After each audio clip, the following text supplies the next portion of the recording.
Welcome to The Explainer. Today we're diving deep into a really powerful idea from the Law of One. We're going to talk about what happens if your intentions, your actual thoughts, aren't just, well, thoughts. What if every single one sends a real, measurable ripple out across the universe? So, just think about this for a second. What if every time you genuinely ask for help or put a strong intention out there, you're not just whispering into the void? What if you're actually sending a powerful, quantifiable signal into the cosmos?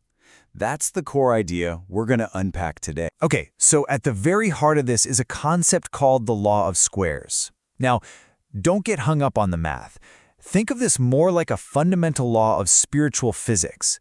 It basically says that when people call for aid together, the power doesn't just add up, it multiplies.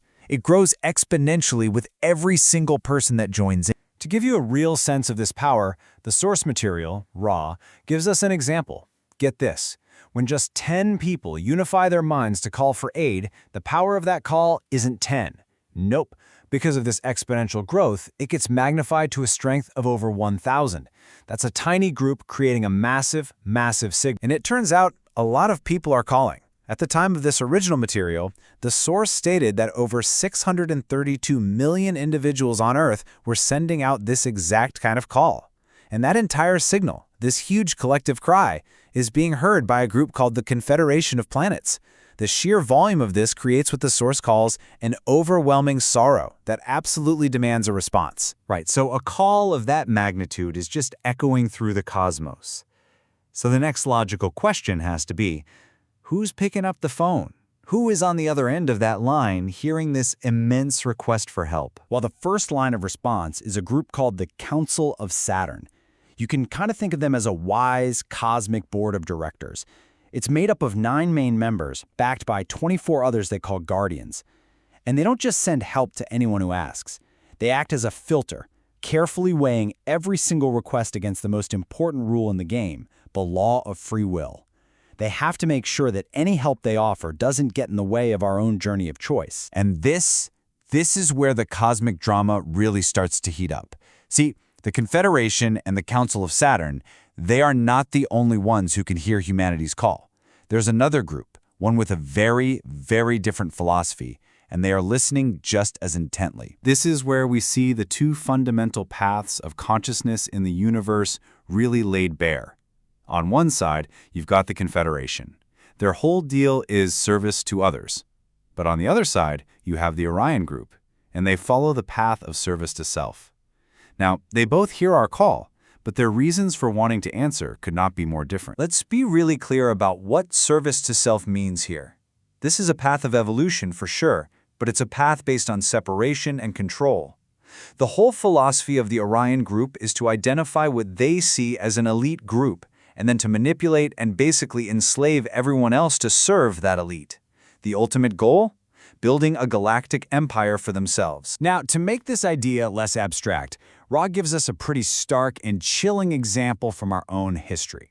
The mindset of someone like Adolf Hitler, choosing a supposed elite and then trying to enslave or just get rid of everyone else, is presented as a perfect small-scale model of the Orion group's entire method. So, what's the alternative?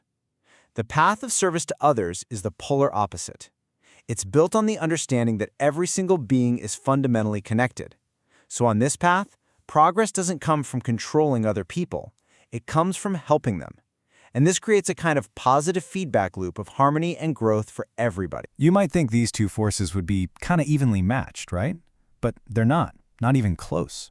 Ra says the Orion group is only about 1/10 the size of the Confederation. And the reason for this is something they call spiritual entropy. Because their entire philosophy is about control and separation, their own factions are constantly dealing with infighting and power struggles. It turns out that power over others is a really unstable foundation, and it causes them to constantly disintegrate from within. Okay, so this is the crucial point. If you have these two totally opposing forces, these two completely different ways to evolve, what's the ultimate rule of the game here? What universal law allows both the light and the dark to exist and even make progress? This is it. The The fundamental law of reality, the law of one, is described as being completely 100% impartial.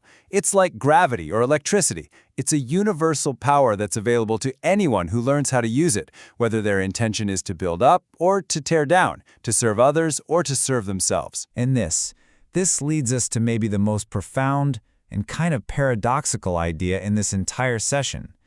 From the highest, ultimate perspective, serving yourself and serving others are just two different ways of saying the exact same thing. Why? Because if all is truly one, then helping another being is, quite literally, helping a part of yourself.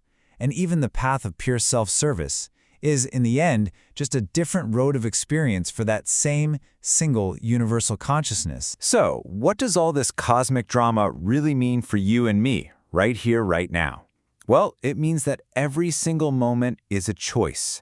Every interaction, when you're in a conversation, when you're stuck in traffic, even how you think about a total stranger, you are choosing a path.